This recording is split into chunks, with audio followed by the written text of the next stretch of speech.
5.5 miles above sea level, the high Himalayas stand fixed against the wind and clouds. The air is so thin it is not life-sustaining.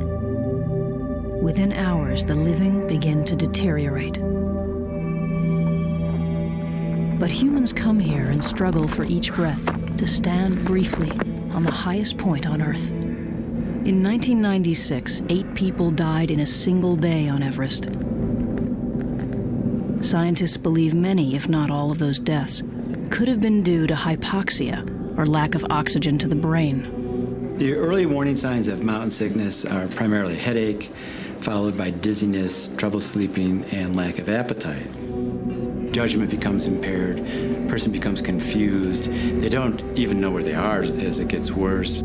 People hallucinate. So all sorts of mental changes can take place as the brain starts to become more and more abnormal. It's a very slow and arduous process. You take a step, you breathe, you take another step. That's all your mind is occupied with, is taking each individual step. It takes time for the body to adapt to higher and higher altitudes. Climbers will typically ascend to Camp 1 twice from base camp. They move up to Camp 2 and sleep there several nights before moving to Camp 3. Before their final push to the summit, climbers descend to base camp to rest and gain their strength before trying for the summit.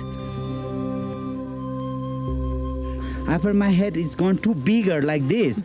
And I experienced the most shocking headache I've ever had in my life, and I felt sick. Sometimes you rest and you feel okay, then you start walking and it's not okay. If symptoms get worse, a portable hyperbaric chamber known as a Gamoff bag can help. What's your altimeter say before you get in? See, we're about 17,600 feet. All right. The bag is inflated to increase the pressure inside. This results in a higher density of oxygen molecules. Doug, why don't you watch your altimeter and let us know in a moment what it's telling us. Boy, we're dropping fast. This simulates a descent of several thousand feet, where the ambient air holds more oxygen. Doug, what's your altitude? I'm at about 15,300 feet now. At this altitude, pumping this bag up to 2 psi will bring a patient down to an altitude inside the bag of about 8,000 feet lower than we are here. Doug, what altitude are you at?